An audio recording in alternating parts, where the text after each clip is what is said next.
శ్రీనివాస అగ్రహారం friends association ఆధ్వర్యంలో వినాయక చవితి సందర్భంగా నెల్లూరు నగరంలోని శ్రీనివాస అగ్రహారం ప్రాంతంలో తాత్కాలిక వినాయక విగ్రహాన్ని మొదటి రోజు ప్రతిష్ఠ చేసి ప్రత్యేక పూజలు నిర్వహించి భక్తులకు తీర్థ ప్రసాదాలు పంపిణీ చేశారు. ఈ సందర్భంగా శ్రీనివాస అగ్రహారం ఫ్రెండ్స్ అసోసియేషన్ సభ్యులు మాట్లాడుతూ మొదటి రోజు తాత్కాలిక వినాయక విగ్రహం ప్రతిష్ఠ, సాయంత్రం బుట్టికొట్టే మహోత్సవ కార్యక్రమాన్ని వైభవంగా నిర్వహించామన్నారు. రెండవ రోజు అన్నదాన కార్యక్రమం, మూడవ రోజు మేళ తాళాలతో స్వామివారి ఊరేగింపు, నిమజ్జనం కార్యక్రమం వైభవంగా జరుగుతుందని, ఈ కార్యక్రమంలో భక్తులు పాల్గొని తీర్థ ప్రసాదాలు స్వీకరించాలని కోరారు.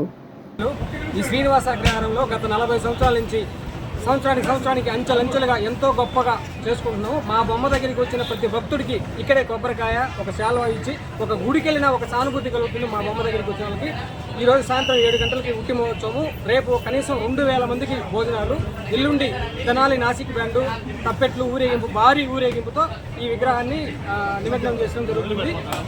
మళ్ళీ ఇంకోసారి నెల్లూరు నగర ప్రజలందరికీ వినాయక చవితి శుభాకాంక్షలు. నెల్లూరు నగర ప్రజలందరినీ వినాయకుడి ఆశీస్సులు ఎల్లవేళ ఉండాలని భగవంతుడు కోరుకుంటున్నారు. ప్రజలందరం కలిసి గత 45 ఏళ్ల నుంచి ఈ వినాయక చవితి ఉత్సవం చేస్తూ ఉన్నాము. నేను చిన్నపిల్లవాడి నుంచి కూడా ఈ వినాయక చవితి ఉత్సవం శ్రీ వెంకటరమణారెడ్డి గారి రాజ్యంలో జరుగుతూ వచ్చింది. ఆ తర్వాత వచ్చిన పెద్దలు, ఆ తర్వాత ఇప్పుడు అందరం కలిసి చేసుకుంటా ఇది కంటిన్యూ చేసుకుంటూ వస్తున్నాము. ఈరోజు వినాయక చవితి, ఈరోజు సాయంత్రం గుట్టి కార్యక్రమం జరుగుతుంది. రేపు సహబంతి భోజనం అని చెప్పి ఈ శ్రీనివాస అగ్రహారంలో ఉండే ప్రజలు మరియు పేదవాళ్ళందరూ కలిపి దాదాపు 2000 మందికి భోజనాలు జరుగుతాయి.